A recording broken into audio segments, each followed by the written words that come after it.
Hello everybody, welcome back to another pub encounter video. Rachel here.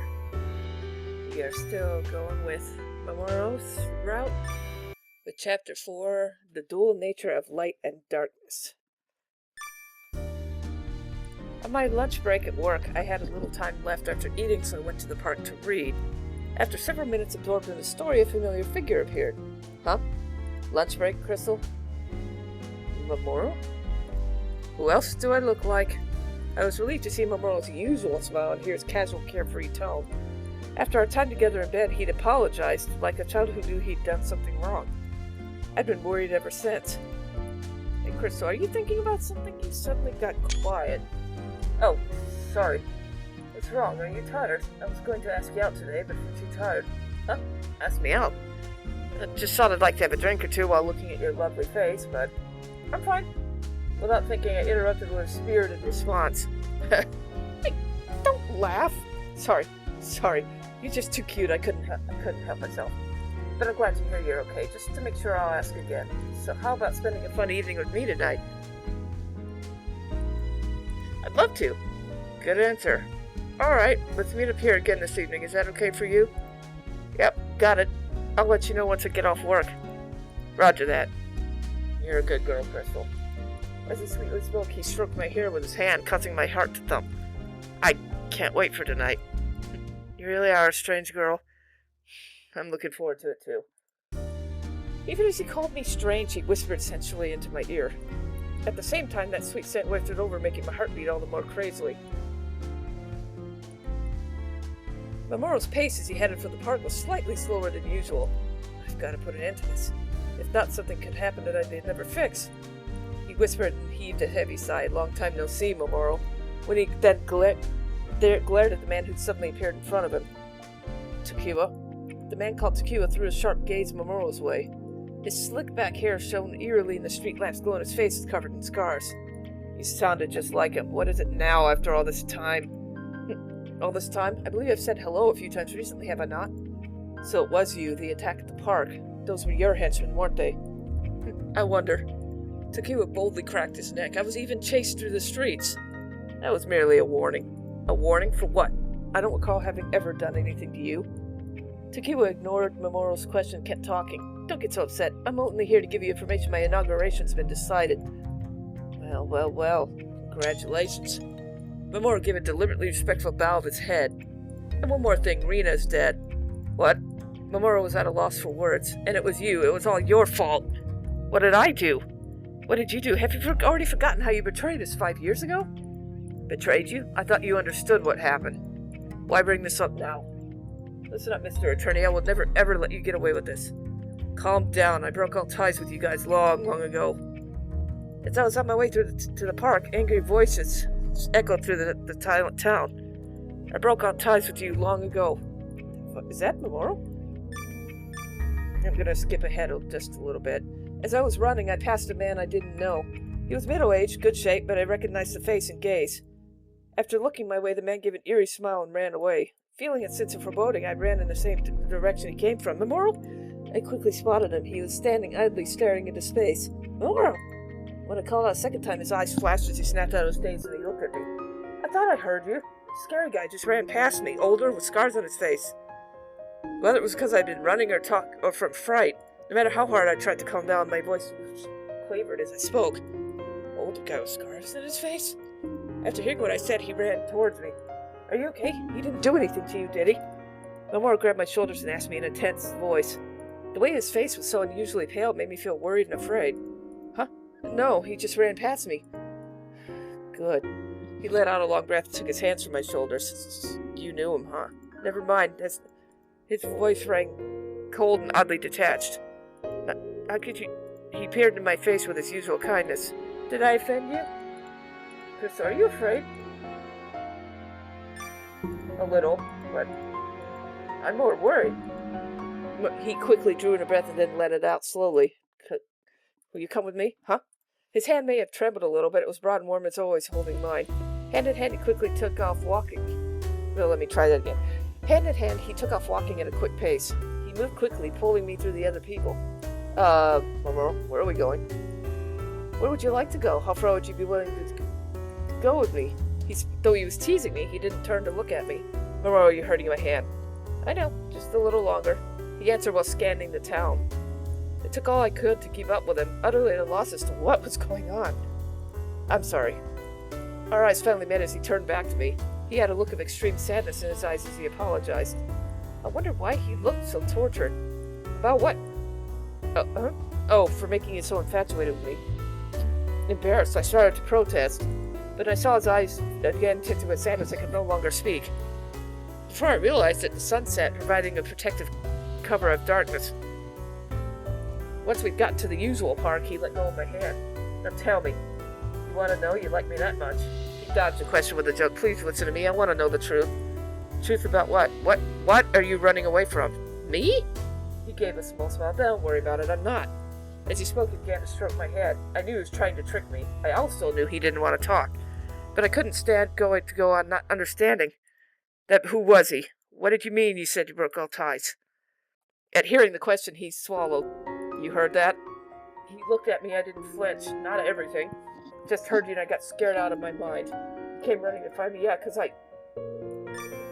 I like you so much. And I was worried. Because you like me, huh? He looked at me with sad eyes. He reached out his hand to touch my cheek, and then our lips met again and again in sweet kisses. But his eyes, when he should have been happy, sent a shock of pain through my heart. When our lips finally parted, he took my hand and led me to a bench to sit. He sat beside me, blew out a smiling breath, and squeezed my hand. What kind of girl were you when you were little? I couldn't help blushing as he tenderly peered into my face. Look, you know, nothing special, just average, boring little kid. Average? Do you want to erase your past? Huh? Would you erase it and do it all over again? Never even thought about it. That in itself is a wonderful thing, to never have to think about it. It is. I just feel like even if I were to start over, I'd still lead the same average life. I see. Some people can't go back and redo everything easily. Interesting answer. He gave a short smile and let go of my hand. That man from earlier, he was someone from my past. Right, my past, my crimes, the ones I can't erase, no matter how much I want. What kind of crimes? With a look at the tattoo on his neck, I shyly asked, but I was almost too afraid of the truth to hear the answer. As if he heard the thought, he replied with a half-hearted joke. I've been a bad boy. Bad boy? There was a time when I did whatever the hell I wanted with no concern for anyone else. I hurt people and ruined lives. But at the same time, I had no idea it was a bad thing, because of the world I lived in. I listened as to not miss one softly spoken word, and even now, all of it's coming back to haunt me. Even though I'd been so happy I forgot about it. After he finished, he turned to me with a indiscernible look in his eyes. I'm now being reminded my punishment for all the lives I ruined isn't over yet. You mean the bruises from before? I gently reached out to touch his temple. The scars were no longer visible, but they still remained in my memory. That day he'd been attacked and hurt. Were those wounds part of the punishment? Yes. I'm still not sure of the motive, but most likely yes. That's right, I guess it really already started since then. He spoke under his breath, whispering to himself, face twisted in pain. Mamoru? I'm so stupid, even though I knew it all along. Knew what? Instead of answering, he heaved a deep sigh. He then put his hands to his face, hiding his expression. Mamoru, why do you have such a painful look on your face? Because you're too kind to me. His bitterly smiling voice slipped through the cracks in his hands. And right now, that highness is hard to bear. Mamoru, what was it torturing him like this? And why couldn't he tell me? The feeling of being powerless to help was so frustrating it was painful. Please don't suffer through this all by yourself. I slowly took his hands from his face. When his melancholy expression was revealed, it sent another pang through me.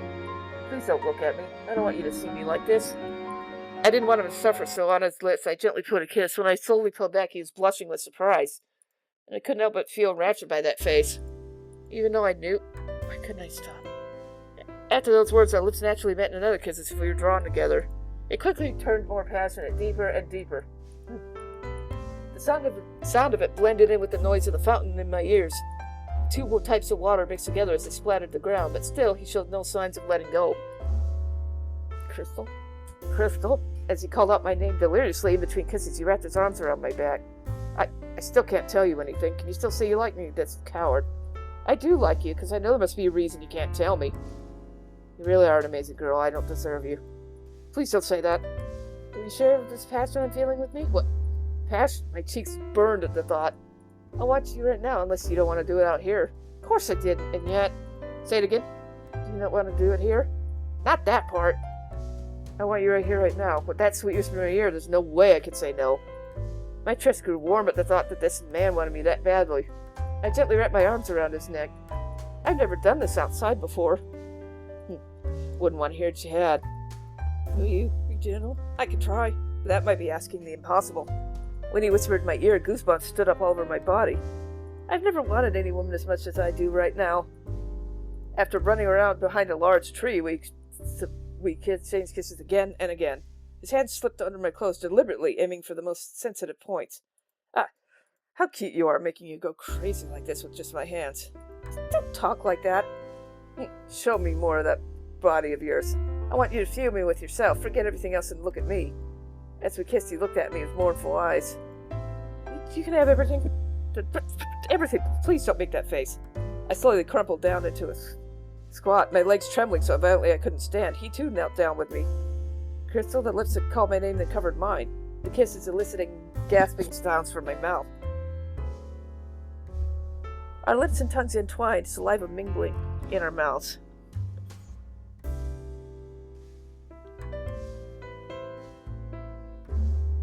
One moment, sorry. I had to clear something off a freaking cell phone. Here we go. In the midst of the passage, I found myself shoved to the ground. My skin was on fire, so the coolness of the ground on my back felt nice. The kisses didn't cease. I clung tightly to his head. More. What? More? I promise not to bother you, just keep at his. Please just... The rest of my words were swallowed by his lips. His mouth eagerly coveted mine as he breathed desire into me. Don't say such wonderful things. Or else I might not be able to live without you. Reflecting in his eyes, I saw a tinge of sorrow. With trembling hands, I started to remove his clothes. His strong frame, betraying no sign of his age, was revealed bit by bit. He too gently reached for mine. The outside breeze felt nice on my skin. What a naughty look on your face. My whole body jumped at the breath hitting my ear. I was primed to react at the slightest touch, the slightest look. I was at his mercy. I love you, Crystal. What? I love you. It was his first confession to me. I tried to return the sentiment, but my mouth was forced to make a different sound. Screenshot time. Fully aroused by his careful touch, I felt something warm pressed between me. Slowly, he slid himself in. Can you feel it? Can you feel me? Don't say that. Why not? I want you to acknowledge and accept me, even out here. It would make me happier than anything. Look, you're still getting even wetter. Does this feel good? He kept talking dirty talk as he slowly moved. I can't believe I'm reading this. Trying not to blush, too. That's the hard part. Don't say those things. Sweat from his body dripped onto mine. His large hand stroked my head. You're the only thing I can think about. I'm feeling you with every fiber of me. I want you to feel me more. Greedier than I thought. I love you, so I want more. After momentarily furrowing his brow at my words, he broke into a broad smile. What an honor. I'm not going to hold back anymore. Is that what you want? Please, give me everything so much that I can forget.